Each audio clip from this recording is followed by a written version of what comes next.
Assalamualaikum warahmatullahi wabarakatuh. Perkenalkan, nama saya Nurdiana Fitria. Saya mahasiswa dari STKIP PGRI Ponorogo dari program studi Pendidikan Bahasa dan Sastra Indonesia dengan nomor induk mahasiswa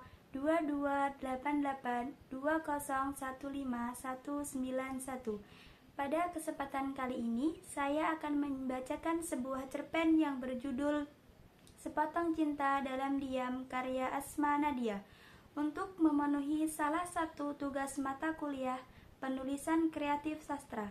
Selamat menyaksikan.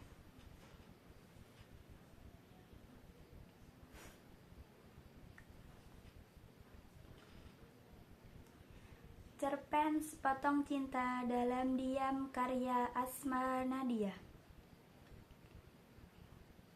Kau pasti tahu sakitnya cinta yang tak terkatakan. Cinta yang hanya mampu didekap dalam bungkam. Kata orang bahkan diam berbicara. Tapi menurutku, hal itu tidak berlaku dalam cinta. Sebab cinta harus diekspresikan dan pantang dibawa diam. Sebab cinta harus dinyatakan, lalu dibuktikan dengan sikap. Begitu seharusnya cinta. Tapi aku memang tidak punya pilihan. Maafkan. Sebuah bingkisan dan sepucuk surat tergeletak di bibir ranjang. D memandanginya dengan keingintahuan yang besar. Matanya yang memiliki kelopak indah terbuka lebar. Sementara mulutnya sejak tadi menimbulkan suara gumaman tak jelas. Kedua bola mata gadis itu tak beranjak juga dari bingkisan dan sepucuk surat yang ditempel menyatu dengannya. Paket kesasar, kalau boleh disebut D demikian. Diterimanya pagi ini dari tukang pos. Lelaki tua yang mengayuh sepeda dengan susah payah. Dia tidak mengerti mengapa lelaki itu masih bersikeras mengantar surat hanya dengan sepeda.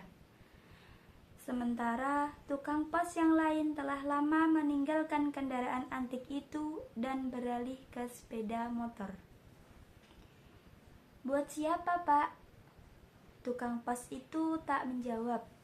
Hanya memintaku menerima paket kesasar itu. Kok nggak ada namanya, Pak? Yakin buat di sini? Kali ini Pak Pos menggerakkan telunjuknya pada alamat lengkap yang tertulis di bagian atas amplop yang menempel pada sebuah paket. Jalan Kebon Kosong, Gang 1 nomor 10A, Kemayoran, Jakarta Pusat. D tersenyum, kagum dengan konsistensi Pak Pos tua di depannya. Sejak dulu lelaki itu tak pernah banyak bicara. Pekerjaannya sendiri memang hanya mengantarkan surat. Jadi sama sekali bukan kesalahan jika Pak tua itu melakukannya dengan sedikit bicara atau sekedar menyodorkan amplop. Lagi pula, tidak akan ada yang memberinya bonus lebih seandainya ia bersikap ramah dan sedikit berbasa basi. Dia tidak menyalahkan si tukang pos yang tanpa ragu menyodorkan sebuah bingkisan dengan sepucuk surat menempel di atasnya ke rumah D. Sebab alamatnya memang tertera jelas. Masih dengan segudang rasa penasaran, D membawa langkahnya masuk ke dalam rumah sambil menenteng paket dari Pak Pos barusan. Lalu, gadis berusia 23 tahun itu menjatuhkan paket di tangannya ke sofa. Tepat 3 gadis lainnya sedang asik menonton televisi. Paket meluncur dan jatuh tepat di tengah-tengah sofa. Ketiga gadis itu terkaget. Melupakan tontonan seru Oprah Winfrey Show dan berebut lebih dulu mengambil paket yang terjatuh. Andra yang pertama kali berhasil merebut paket yang jatuh dekat pangkuan Ita. Hiruk pikuk segera terjadi. Ita berusaha merebut paket yang jatuh di pangkuannya sebab mengira itu memang ditunjukkan D untuknya.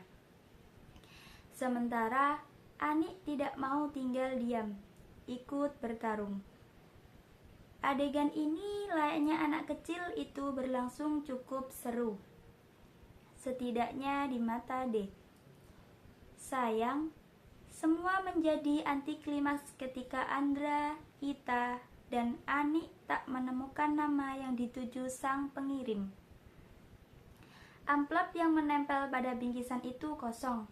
Hanya ada sebuah alamat yang ditulis tangan. Ketiganya lalu mengalihkan pandangan pada D yang barusan menjatuhkan badan ke sofa. D, paket siapa nih? Kok nggak ada nama pengirimnya? D tersenyum, menegakkan duduknya. Kepala gadis itu dicondongkan ke depan hingga mendekap cukup dekat dengan wajah ketiga temannya. Aneh kan? Andra, Ita, dan Ani mengangguk. Aneh memang. D menjatuhkan badannya lagi, tertawa geli sendiri. Tidak lucu. Andra serta-merta menukas. Ani yang tampak berpikir keras menambahi. Pengirimnya pasti memang ingin membuat bingung kita semua. Ita lain lagi pendapatnya. Gadis berkulit hitam manis itu merebut bingkisan di tangan Ani, lalu mendekatkannya ke telinga. Sebelum menghembuskan nafas lega, ia tak mendengar suara detak jam dari dalam bingkisan. Aman. Kesunyian pun berlangsung. Tidak terlalu lama sebab D yang cerewet dan punya banyak ide langsung mengajukan usul. Kita buka aja. 3 gadis sebaya di depannya berpandangan, lalu menggelengkan kepala.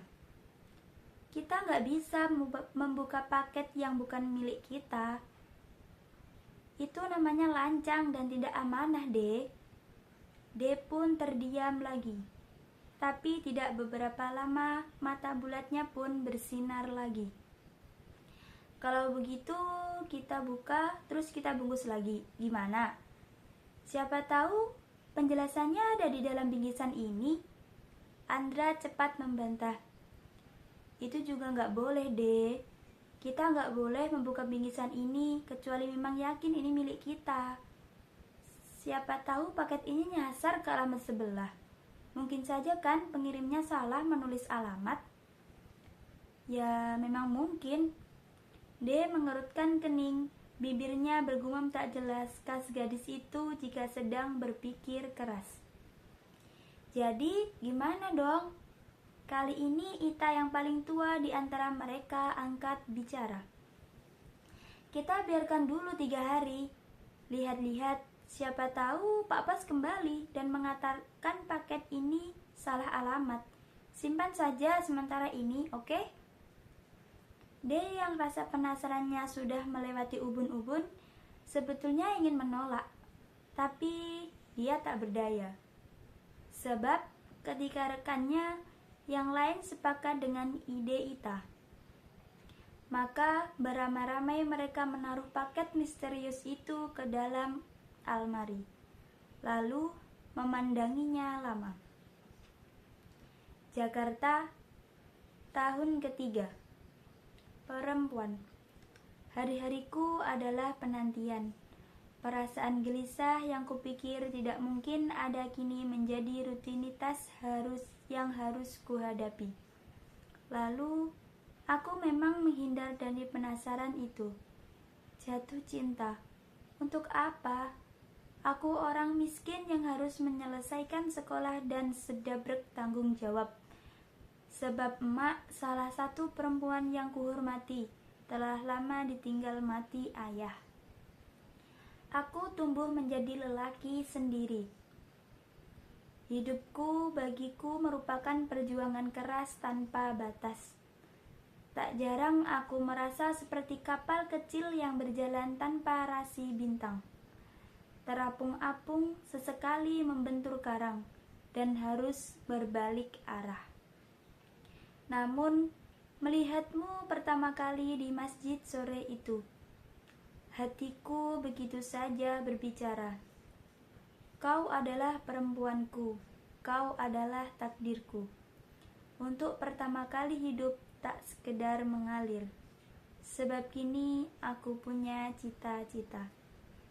Hari ketiga, dia mengangkat paket itu dari atas lemari, lalu menimang-nimangnya. Hatinya menebak-nebak isi bungkusan di tangannya. Tidak terlalu berat, tapi sampai 1 kilo. Dia tahu pasti sebab barusan ia menaruh bingkisan itu di timbangan.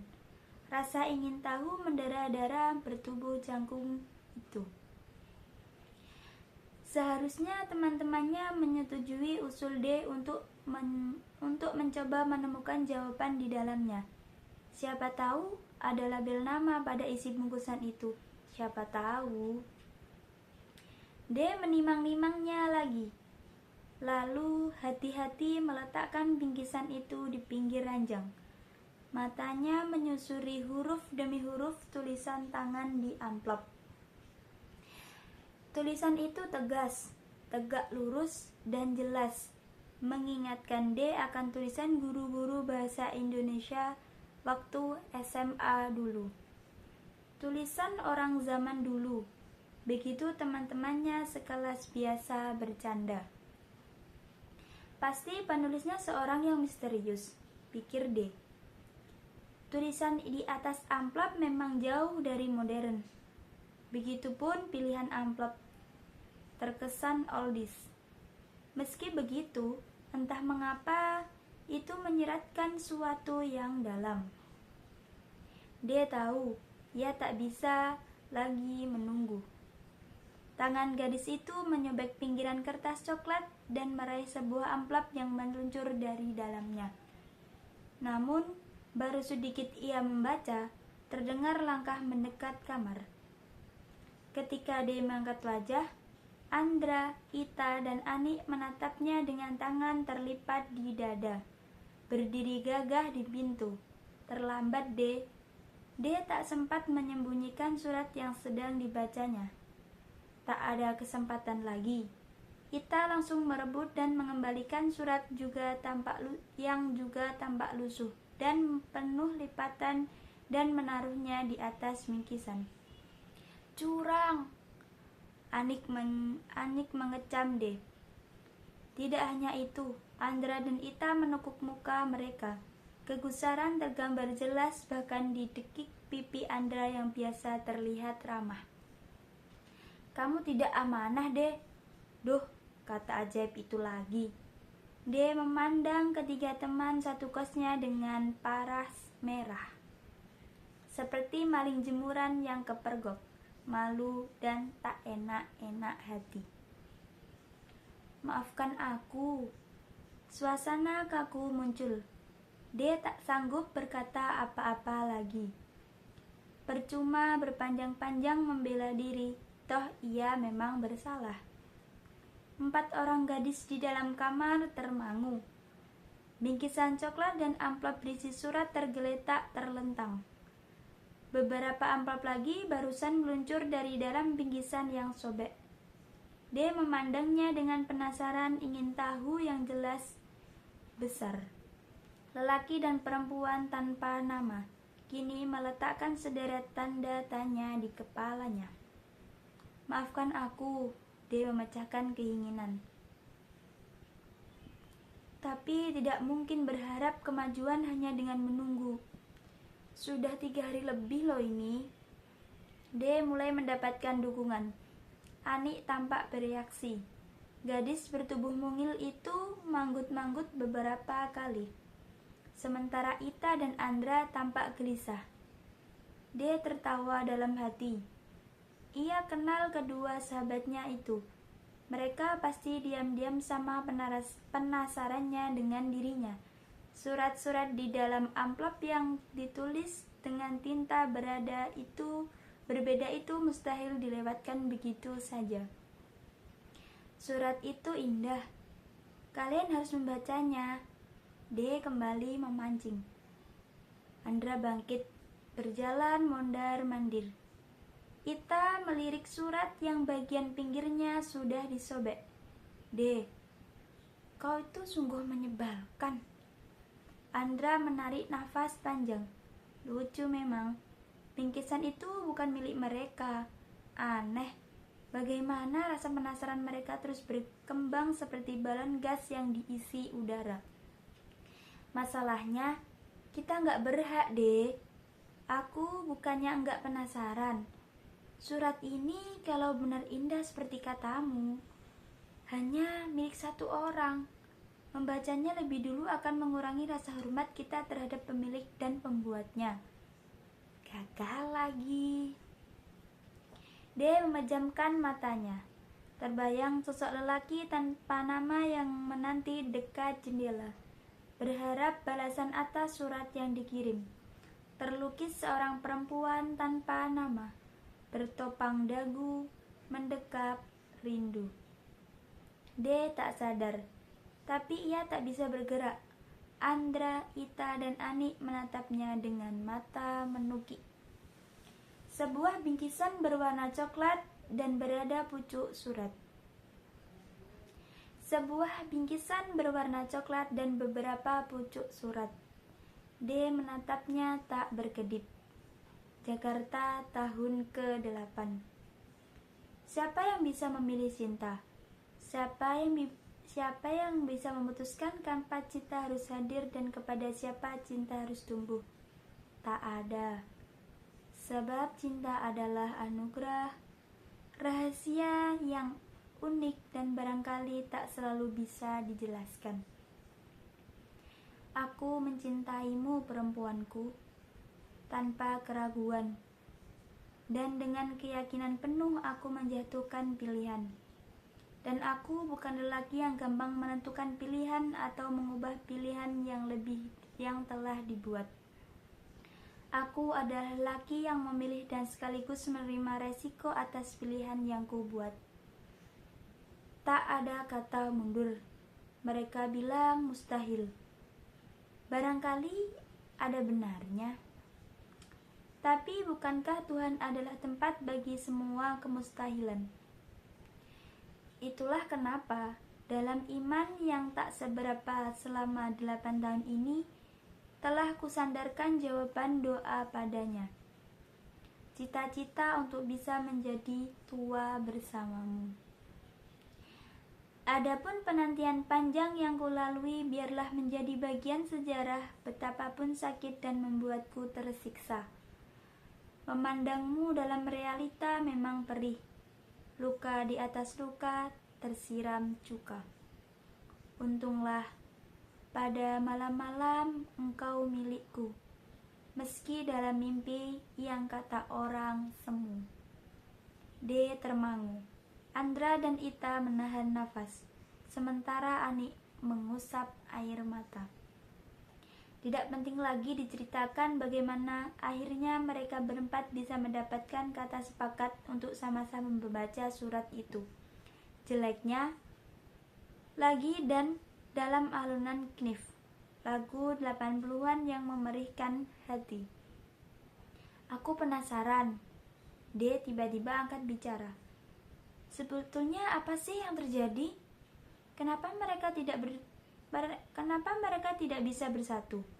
Ujar D lagi dengan pernyataan yang sedikit norak dan rada-rada sinetron. Tapi sepertinya yang lain tak melihat itu. Mungkin disergap haru. Mungkin perempuan itu tidak mencintai dia, deh. Ita menjawab. Terus? Tapi lelaki itu sudah memilih dan dia terus menunggu sampai si perempuan suatu hari mencintainya. Anik menggeleng-gelengkan kepala. Mungkin lelaki itu mencintai perempuan yang sudah menikah, makanya jadi mustahil. Bodoh, desis D dalam hati. Mengapa membiarkan cinta yang begitu menguras kesedihan tumbuh begitu dalam? dipertahankan lagi. Tapi cinta memang tak bisa memilih sih. Dan ternyata itu bukan sekedar judul sinetron atau kalimat-kalimat klis yang bisa ditemukan di buku-buku picisan. Aku gak ngerti kenapa surat-surat itu tidak pernah dipaskan sebelumnya. Begitu banyak berlembar-lembar. Lihat nih, Andra yang sejak tadi tak banyak bersuara. Akhirnya buka mulut. Di surat ini tertulis bahwa bagian surat yang lain telah rusak dan tidak bisa lagi dibaca karena tertelan banjir. Mereka berempat seperti lupa waktu. Sejak tadi masing-masing memilih surat dan membaca sendiri-sendiri. Ada sesuatu pada kalimat-kalimat si lelaki yang membuat keempat mahasiswa itu terhipnotis untuk terus mengikuti kisah si lelaki dan perempuan yang sampai sekarang masih tanpa nama. Jakarta tahun ke-11. Aku melihatmu hari ini, indah seperti biasa. Kau mengenakan baju, rok dan blus bermotif pink dan biru, dua warna yang menjadi favoritmu. 11 tahun sudah berlalu, perempuanku. Kau tetap satu-satunya perempuan yang membuatku sabar dan rajin berdoa. Waktu memang telah berlalu sangat cepat tanpa bisa dicegah. Harus kuakui itu sama sekali tidak mengurangi keindahan perempuanku. Satu wajah daun sirih yang hitam manis, tawa cerahmu, dan sorot mata keibuan. Ketika di tempat-tempat lain ketulusan telah menguap dan sulit ditemukan, aku pun datang kepadamu, sebab pada wajah sederhana namun indah memilikmu. Kunikmati ketulusan melimpah. Maka dalam diam harapan kujahit. Suatu hari aku akan di sisimu saat matahari terbit. Anik kembali menghapus air mata. Andra tampak masih serius dengan sebuah surat di tangannya. Mata sipit memanjang gadis itu menusuri kalimat demi kalimat. Di samping itu, Ita mengikuti. Jakarta tahun ke-15. Perempuan, semoga kau bisa melihat perubahan yang telah kubuat dalam hidup. Beberapa cerpen telah kutulis, sebagian ada yang telah kubukukan. Terima kasih telah menjadi sumber abadi inspirasiku. Semoga kau tidak keberatan. Selalu kutulis inisial namamu di setiap tulisan. Dengan cara itu aku berusaha terus bersamamu, menjaga cita-cita juga kesetiaan. Aku tidak menyalahkan jika tidak ada yang percaya bagaimana aku sebagai lelaki yang memiliki kebutuhan bisa tetap sendiri dan tidak tergoda macam-macam. Kesalahan mereka adalah mengira aku sendiri. Mereka tidak memahami wajahmu dan menyapaku setiap pagi di komputerku. Mereka tidak melihat fotomu yang terselip di dompetku, meski lusuh dan berukuran sangat kecil. Maafkan aku mengambilnya tanpa meminta, tapi foto itu telah memberiku banyak energi. Mereka juga tidak tahu sosokmu yang terlukis di dalam hati dan tak pernah pudar, meski belasan tahun berlalu. Dari jauh kulihat engkau bahagia dengan kehidupanmu. Itu membuatku senang, meski di satu sisi menorehkan luka. Bukankah cinta harus bahagia atas kebahagiaan yang dicintai dan tidak membiarkan dirusak ego semata? Perempuanku, kau tidak tahu betapa sulitnya untuk tetap dalam ketulusan, untuk tidak mengirimkan surat-surat ini padamu sampai waktunya tiba, untuk menyimpan cinta dalam diam, dan melewati hari dengan hari teriris-iris oleh rindu, cinta, dan cemburu. Pernah aku menangis dan ingin menyerah atas cinta yang dia pilihkan untukku. Tapi perempuanku juga keajaiban yang dikirimkan Tuhan. Untuk anugerah sebesar itu aku hanya perlu bersabar. Dia meletakkan surat yang membuat dadanya sesak. Berpikir perempuan itu sungguh beruntung karena mendapatkan cinta begitu besar. Bingkisan itu isinya kira-kira apa ya? Gimana kalau kita buka juga? Kalimat sekonyong-konyong dia membuat mata Andra, Ita, dan Ani melotot. Di dalam kertas coklat itu memang terdapat sebuah bungkusan lain yang berbalut kertas koran. Baca surat aja udah salah deh. Masa kita mau buka bingkisan itu juga? Aku penasaran. Lalu, penasaran itu memberimu hak untuk melanggar privasi seseorang. Dia kena batunya. Andra tersenyum puas. Hita dan Ani kembali asik membaca surat-surat. Belum ada kemajuan. Mereka tidak menemukan nama atau petunjuk lain yang lebih spesifik. Padahal setelah membaca surat-surat itu, keinginan keempat gadis itu menjadi lebih besar untuk menyampaikan bingkisan dan surat-surat tersebut kepada yang berhak. Dia memilih sebuah surat, lalu memutuskan membacanya keras-keras. Ini surat terbaru dan terpanjang. D mulai membaca dengan perlahan. Jakarta tahun ke-18. Aku berharap surat ini sampai padamu. Sekaligus kukirimkan surat-surat sebelumnya yang tak pernah kukirim. Hanya 2 alasan untuk membuatku mengirimkan surat ini, beserta sebuah bingkisan yang telah kusiapkan sejak 8 tahun lalu dan selalu kusimpan dengan baik.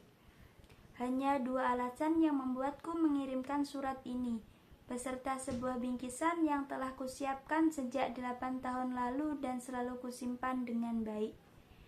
Sejak pertama aku mengenalmu, telah kutekadkan untuk menyerahkan semua ungkapan perasaan dan bukti kesungguhanku kepadamu.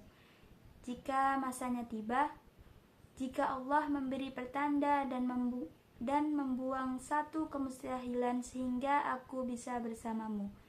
Kedua, jika aku merasa waktuku akan tiba tak lama lagi. 3 tahun ini kesalahanku memang kurang baik. Satu-satunya yang kusesali adalah itu membuatku yang bisa lagi mengejar wajahmu. Dan kunikmati keindahan dan ketulusan. Hal yang dulu selalu kulakukan, memandangmu dari jauh. Dari 8 rumah di mana daun-daun Nusa Indah bergerak, melihatmu berbicara dan tertawa membuatku merasa hidup. Barangkali memang begini.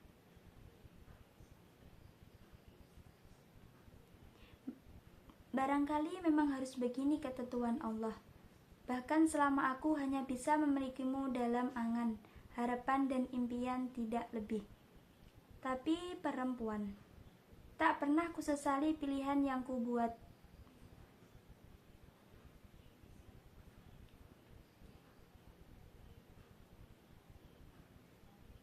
Tak pernah kusesali pilihan yang kubuat. Sebab bisa memiliki harapan untuk bersamamu lebih dari cukup bagiku. Sebab seperti yang pernah kukatakan sebelumnya, aku tak pernah punya cita-cita, dan perempuanku memberiku cita-cita itu. Aku mencintaimu, teramat sangat, pada batas terdalam cinta yang mungkin dirasakan seseorang, dan telah pula kubuktikan semampuku. Bingkisan ini harus kusampaikan kepadamu sebagai bagian dari harapan indah yang kubanggakan. Entah tangan siapa yang memulai menyerobek bingkisan dengan sampul kertas koran itu. Di dalamnya tampak sebuah kertas kado dengan bunga-bunga kecil warna pink dan biru. Semua terpana. Dia menunggu persetujuan Andra, Ita, dan Ani sebelum menyobek kertas kado dan terpengaruh melihat isinya. Di dalamnya terdapat kotak berisi mukena dan sarung merah jambu berenda, 1 Al-Quran dan sejumlah uang dalam sebuah yang ganjil. Juga sebuah cincin bermata 1 dalam wadah hati berwarna biru. Dia merasa matanya berair. Anik menghapus air mata yang mengalir deras, sementara Ita dan Andra tak urung menitikkan butiran kristal serupa.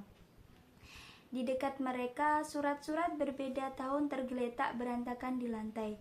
Sebagian hurufnya yang ada pudar dan tak bisa dibaca. Sebagian lagi tertimpa air mata baru yang menetes dari keempat gadis yang meratapi kisah cinta yang lara dari laki tanpa nama untuk perempuan juga tanpa nama. Bingkisan ini harus kusampaikan padamu sebagai bagian dari harapan indah yang kubangun. Dulu aku selalu membayangkan memberikannya langsung kepadamu, sekaligus bersimpuh di lutut dan mengucapkan kata-kata lamaran yang layaknya dikenang dalam sisa hidup. Sekaligus melamarmu dalam suasana suci. Ketika mencintaiku tidak lagi menjadi halangan bagimu. 18 tahun mencintaimu dalam diam. Sebentar lagi mungkin habis waktuku. Tapi tak pernah kusesali hari ketika aku melihatmu di teras masjid. Terima kasih Tuhan atas cinta sekali yang kau beri. Terima kasih. Cukup sekian cerpen yang saya bacakan. Semoga dapat memahaminya. Terima kasih.